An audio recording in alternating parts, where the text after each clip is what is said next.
really a collecting exercise, it's a loosening exercise, but it's just, what it's teaching the horse is to just, move away from my leg.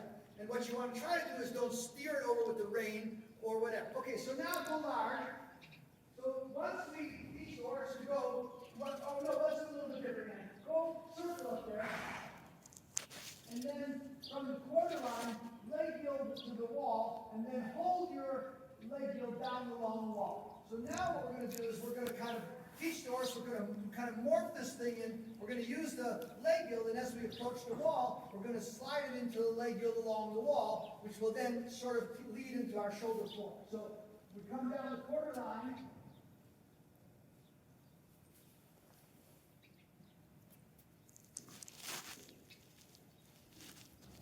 And we go down, leg heel over the wall. And then as we approach the wall, we'll let the hips of the horse kind of go right into the wall. And the horse will block. And we'll keep the horse in this placement of the shoulders. And we'll try more bend here. So you want them displaced to the inside, like shoulder four? four? A little more exaggerated, yeah. Like you mean shoulder four, shoulder in? Like a shoulder in, but more leg heel, yeah. Leg heel. Oh, okay. So you leave it still straight in the spine line, yeah. Okay. So we're still kind of straight in the spine line here. The horse doesn't know how to bend too much yet. So now we just come along the wall. We keep using a lot of inside leg, and we just kind of leg heel like that. All right. So that's kind of next phase. We go into that. So once the horse learns that, now we skip that little entrance in the leg heel, go right to the long wall, and go right into your shoulder form. So. I go this way in. Yeah, go ahead. Yeah. That's we've gone all the way out.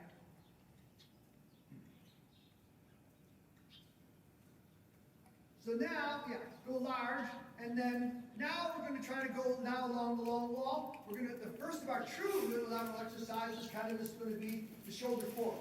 So here, the horse will just be, Now the other thing, this is important because there's a distinction, kind of the more modern shoulder. So we now come around the corner, right?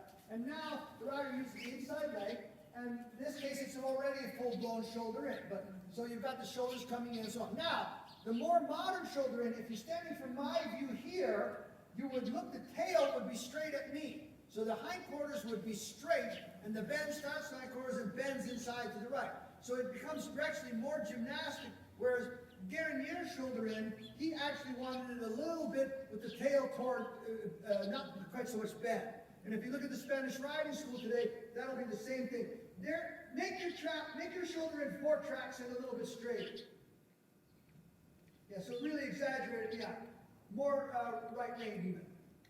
Yeah, see, so sometimes they'll go like that far off, so it'll be much straighter and almost a little bit leg yielding. But my feeling is that the more modern shoulder in, if you actually bend the body a little more, get the hind quarter straight and then make the curve, it's much more gymnastic because you don't risk the hind leg stepping past the mass. It steps right under the center of gravity. Okay, so now 3-track shoulder in. Okay, so now we keep the hindquarters are blocked by the wall. Yeah, whoops. Yeah, and then we have this inside bend. Good. So the next lateral exercise that we do, we teach the horse, would be travers or haunches in. So here the rider will go down the long wall. The face of the horse looks straight in the direction it's going, and the rider slips their outside leg back, and then they put the horse in the travers, or we bring the haunches in. All these exercises really should be done approximately 3 tracks, not less than 3 tracks. If the horse is, you might want to put a little bit extra bend in it if the horse needs a little more gymnastic work, but you don't want to get it to go too far. Okay, so now one more travers.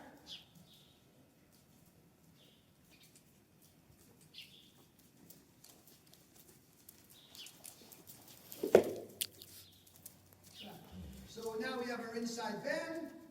The rider slides the right leg back, taps the haunches in, and she's bending the horse around her inside leg, and the horse's face is straight, and then there's a nice gentle curve all the way through head to tail. All right. So that becomes the haunches in. Now we'll go to shoulder in to round.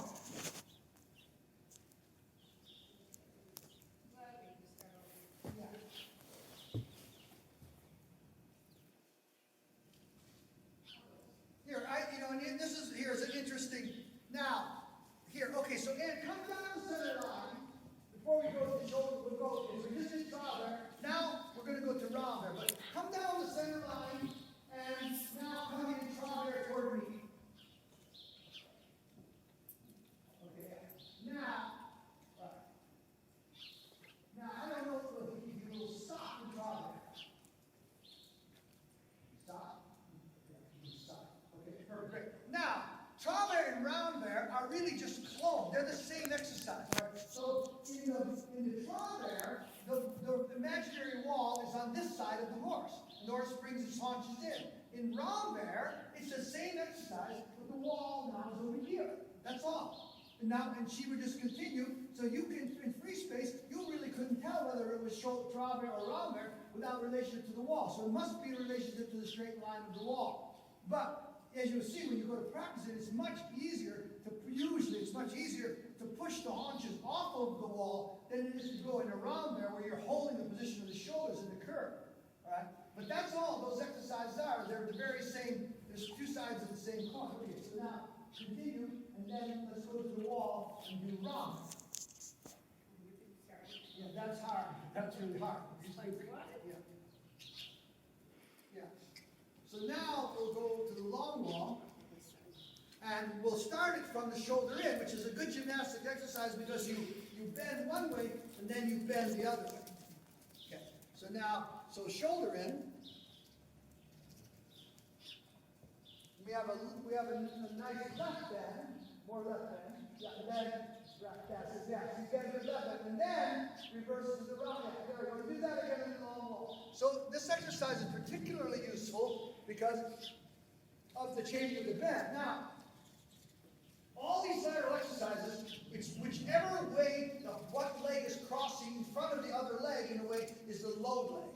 So now the beautiful thing about this exercise is, okay, so you're coming in the shoulder in here to the left shoulder in. Which hind leg is doing the most work? Left. Left. Okay, now when she switches it around there, which hind leg is doing the most work?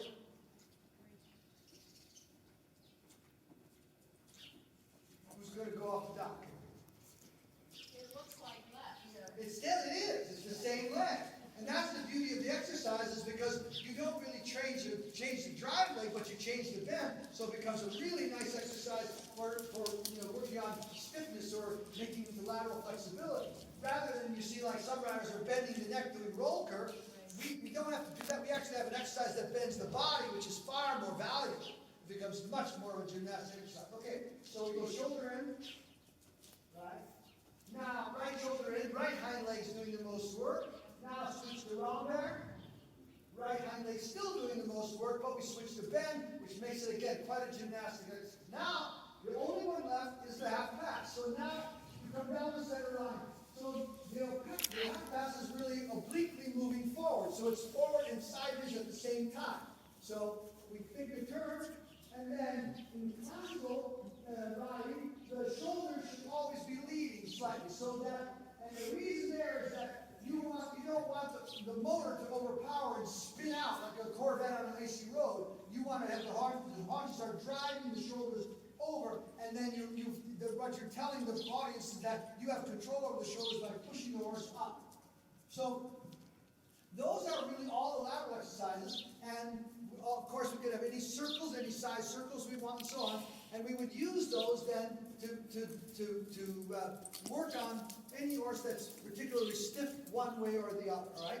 So then we would do, so in our demonstration then we could do some of those at the walk like that, or then we could do them again at the trot, and I could talk a little more about it, all right? So that would be our last. Did I miss anything? No.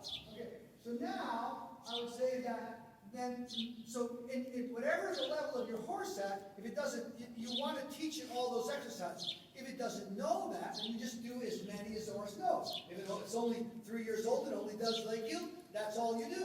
You do circles and leg yield. If it knows more, you do the shoulder in. But you're progressively trying to teach all this, and these are basically the only exercises that we need to really cure almost all kinds of lateral problems. We really don't need to do anything else. But we need to be able to execute those problems. Now, are you going to do some drawing? Whatever you want me to do. Well, now I would say we would go to the longitudinal work.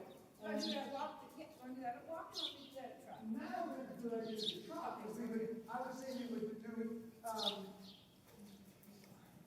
we could do some trot halts. I mean, we didn't warm them up much or whatever, but.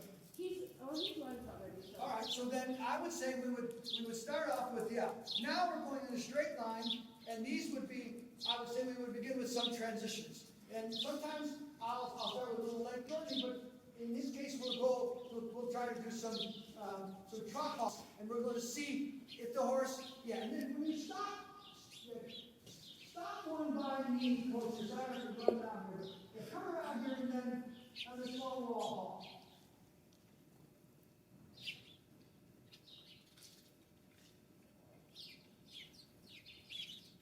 Okay, so now, here, I guess turn across the middle here, and then you profile to the audience.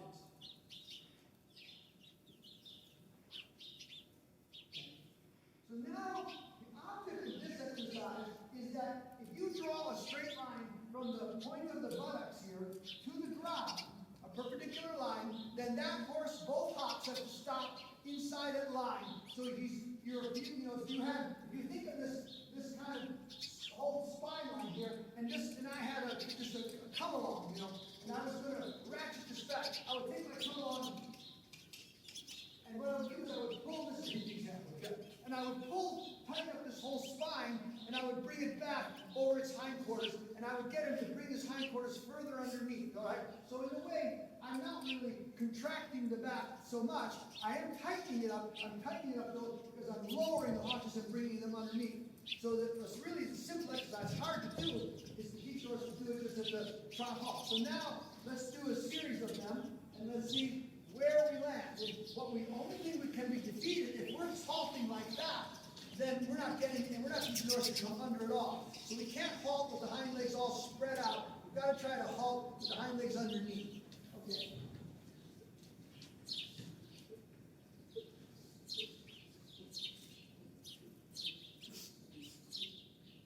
Okay, so you can see there the right hind's camped up, so no good. But he did try to, you can see before that, he tried to swing his hips under a little bit, but then it just mistimed the end. So we do it again.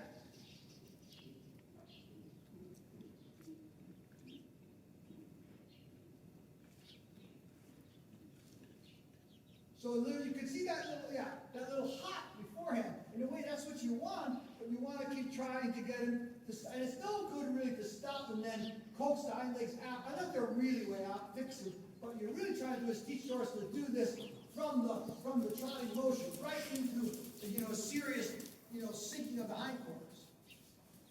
I don't want to take it, maybe it's the other side. Yeah. So left hind. So left spur. Yeah. So there, you bring that leg up if But again, you don't want to keep fixing it after the fact. What you want to do is land with the hind legs underneath. So a couple more. So he goes, it goes a little bit to passage, and then you don't want to stiffen the back up. You want to keep loosening the back up.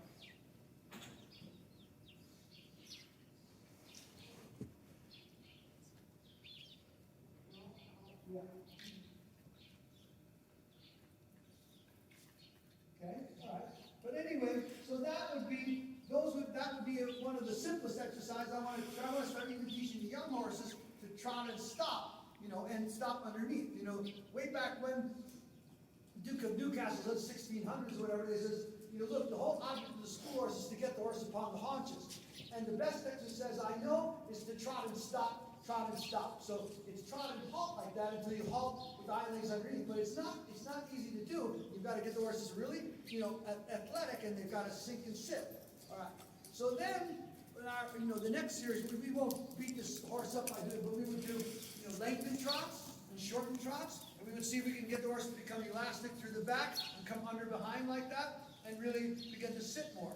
Now, then, what they would evolve to, if the horse is more sophisticated, would be that we would go now to try to do half steps. So we would try to really get the horse to sit on his hindquarters and really go for a minimal amount of forward distance, but keep the diagonal rhythm and see if now we could load the horse a little bit on the hindquarters. So, you want to try some of those? Sure.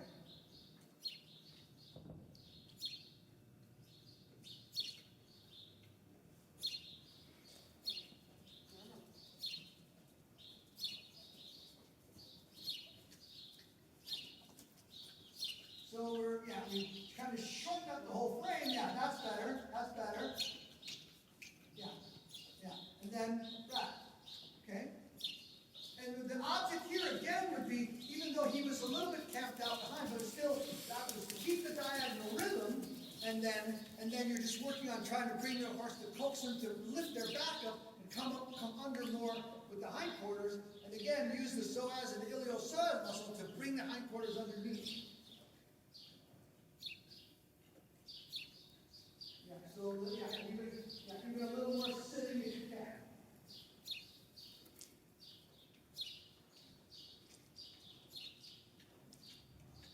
Not so skinny. Sit back.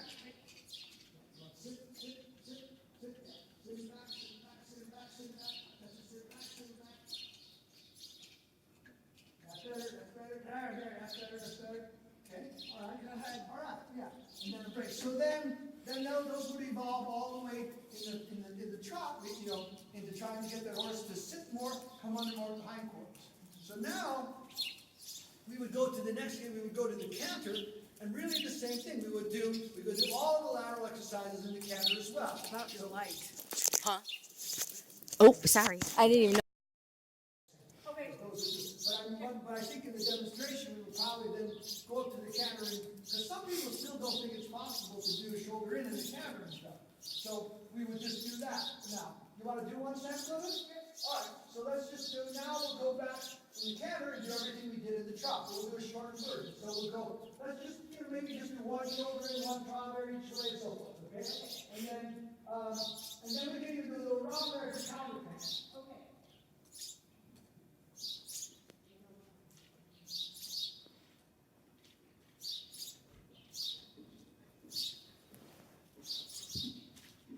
So we also, in the young horse, we could start with the first thing would be the leg yield. Then once it learns the leg yield over, then we start going just like we did in the trot. We begin to do the lateral piquer. So we start with a little shoulder in. And again, the object here is to work on the bend and the engagement of the hindquarters, particularly the engagement of the inside hind leg. Okay. So now maybe trot there. Come on. Yeah, a little more forward. Right. So that's plenty of displacement. Right. And now, maybe come down the center line, and then we go now, we'll half pass back to the wall. Then stay the counter canter. And now with the counter canter, we still are on the right knee, so we still have to have a slight right bend, but now, what she's going to do is on the next long wall, she's going to bring the shoulders off more and go into a round bear. So now it'll be counter canter, now the shoulders come off right. See, now we're in round bear. Now at the end of the wall, we can bring the shoulders back in a little bit and go to a counter canter.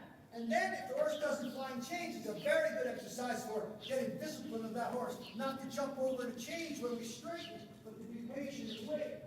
So then we can do it with a regular flying change. Okay. So now walk, take a little break. We would of course do that on both sides. All the lateral work on both sides. So once now we're going to do the longitudinal work in the counter. But really we're going to juxtapose these a little bit because a little bit of the lateral work here will really help. So one of the first things that I like to teach the young horses would be just canter walk transitions. The first one you do is probably when you're first just teaching, you just go out of the trot because you just roll and get out of the trot. But as soon as the horse knows what, the age sport, we try to now do a simple walk to canter and then canter walk. So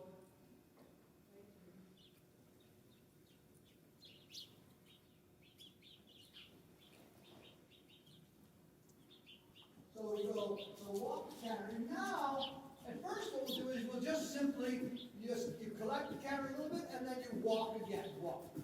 So you come all the way down to the wall. And it's just, on the young horse, that's all it is. You don't even rock it up.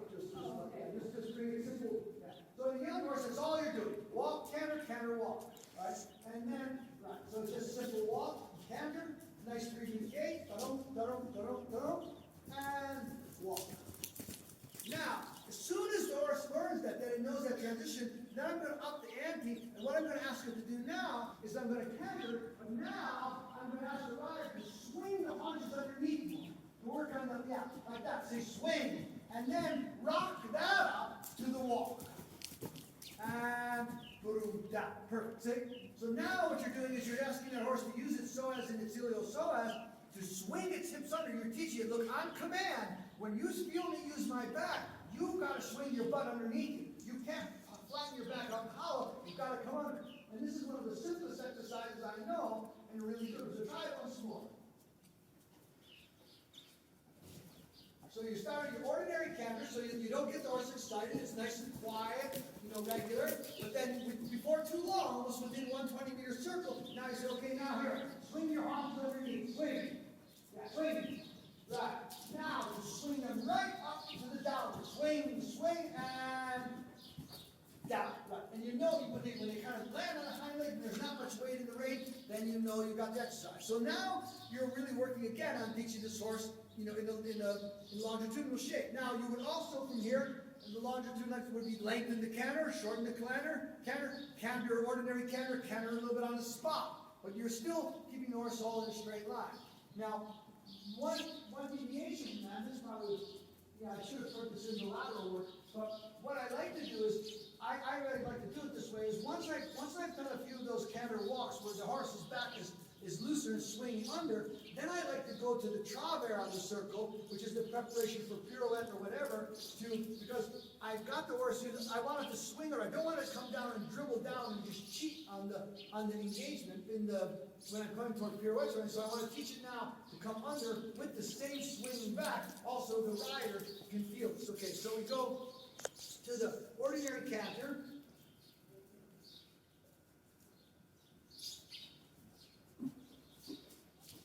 And then we swing. Now we don't swing it up quite as big as we did before, but we do swing it back up, and we put it in a little travers. And now don't let it go too slow. You just need action. Yeah, come on, like that. So you engage it. So leave the circle a little bigger if you have to. Right, and really swing. Come on. Come. Yeah, like that. See? That's it, like that. That is there. And this becomes a really good strength builder because, it's very hard. Okay, and then you can walk in where you want. It's very hard for the horse to cheat on that exercise. You've got the hips turned in, it steps under, and it's a great strength builder.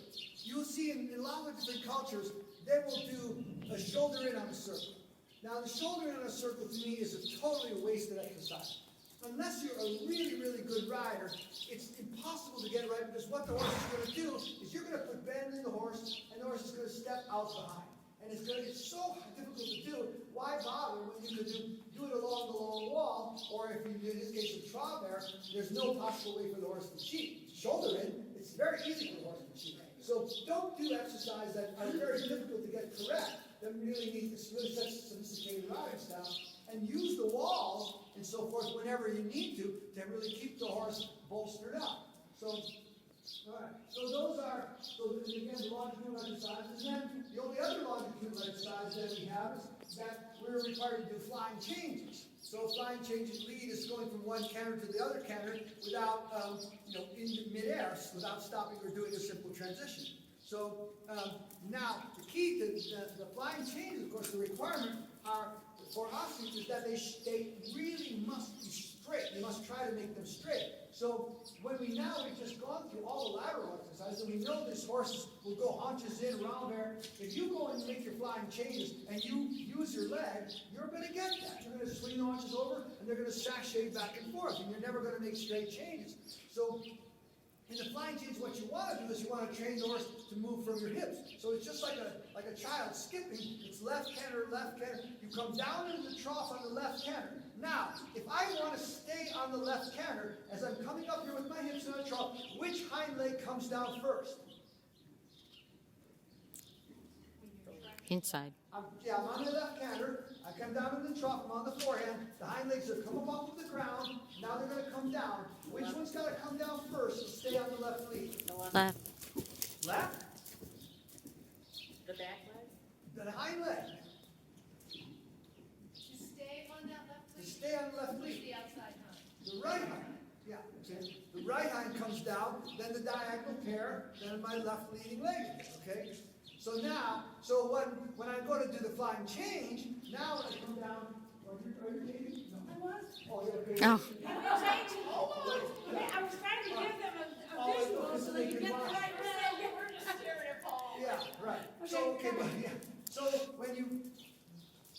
come down in the left lead, and your hips now are married to the horse hips. If you want to stay on the left lead, you know, you're skipping, you stay there, you just stay there. But if you want to go flying change, when you come down in that trough, what you do now is you bring this right hip up really strong, and what it does is it carries the right leg with you, and then that leg goes up in the air, and that's where you get the skip. So instead of this leg coming down first, you go like that, and you skip. So it's left canter, left canter, left canter, right canter. And then when you do that from your hips, then your changes will be straight. But the horse must be trained to move from your hips and not your lower leg, or you'll sashay all over the place.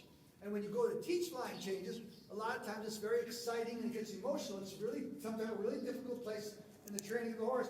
And so you, if the horse tries to go through you, you just must take your time, be patient, and do as many transitions, as many weeks or months until you're quickening the hind legs, but the horse is really obedient, that allows you to collect it up, you know, and then change. So now, try to do the change, but let's do the change like it would be a baby horse. Like, try to collect them up and make it really short, and then do your change. Don't make it, you know, too casual and easy. You know, think that this is like the first time the horse is going to do it. So we're going to go maybe on a short diagonal, you know, and then on the short diagonal we'll make a change.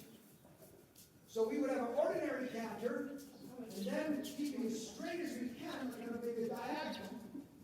Right. Then we box that canter in on the next diagonal in that.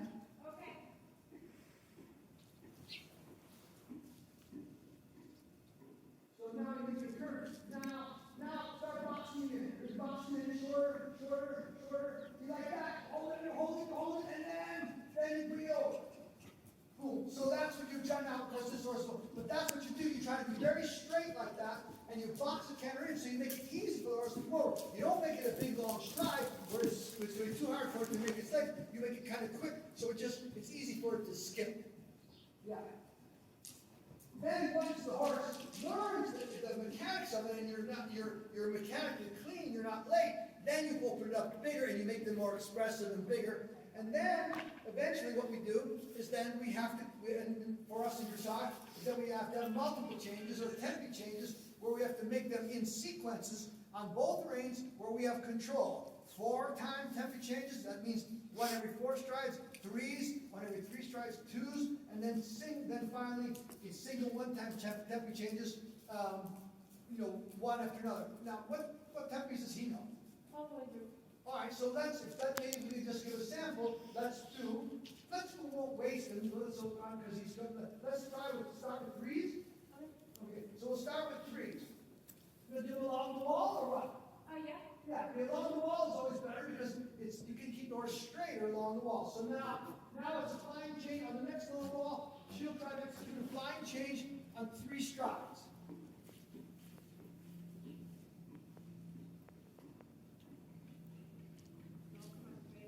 So really straight back.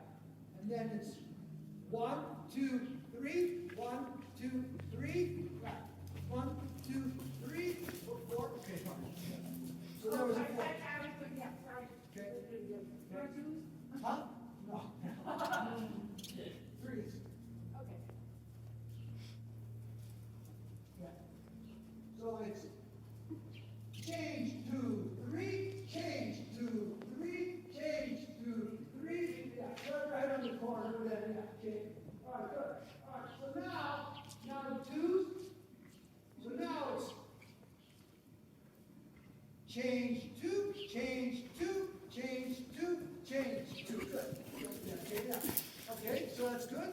And now the most difficult of all will be to change every single stride. So it's 1, 2, 3, 4, 5. Good. Okay. So that's pretty cold. He's not even warmed up, and he's went through them without approach. So a little bit of a sway there, but still, that's the count. So then, those are pretty much all exercises now. And then we did the Cartero in a circle, right? And now the only thing would be left would be a pirouette. So we would go to now a little bit tighter Cartero. So we won't make it. We'll do just a little bit. We won't make it too tight.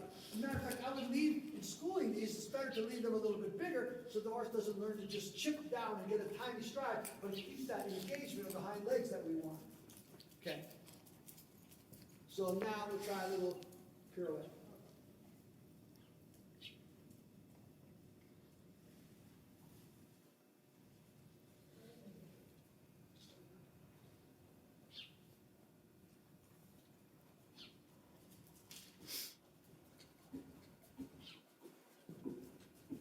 So here we try to keep the 3-beat rhythm, and then we bring that right hind leg under the mast, and then we turn 1, 2, 3, 1, 2, 3, keep it, turn 1, 2, yeah, don't get too tight. I'm sorry. So yeah, try not to let it get too tight so it just kind of winds in on itself. Yeah. So we try to keep it, but always try to keep it pure pattern beat. Yeah. 1, 2, 3, 1, 2, 3, 1, 2, 3, 1, 2, 3, outside leg, 1, 2, 3, 1, 2, 3, 1, 2, 3, 1, 2, 3. So you try to keep that rhythm, and then you make it small. That's good, yeah. All right, yeah. And then you practice shrinking them down, but keeping that in that 3-beat rhythm. So, all right, so those are basically all of the exercises. So when we're training these dressage horses, it's not tricks. What they are is they're all this cluster of exercises, both in the back, again, the lateral field of balance and the longitudinal field of balance, and you can juxtapose them. You don't have to do them all the one and then all the other. You can move them around. But basically, whatever the horse knows, each day it goes to the gym and it does these exercises every time you practice. You have to do them so that you're training the horse until eventually they can do them all. And then if you have problems, the horse is too stiff to the left, then you do more shoulder ins to the left. It's too crooked and it changes, you do more travers. So you have these are our tools for correcting and training horses, to go, in a sense to show, in the end you can show these movements, but that's the real objective. The real objective is that you have these sophisticated movements in order to problems of balance in the horse. And in the end, what you have really is a very well-balanced horse that's nice to ride, that's equal on both reins, and can start and stop and come and go, and not be pulling in your hands, and have its own collective balance. And so that's what in the end, what you're after in a dressage horse is not one who can just execute all of the tricks and be pulling your arms out of your socket, or be crooked as could be. It's really that is that these movements help to make the horse a better mover and healthier in the long run because they become more of an athlete. So that was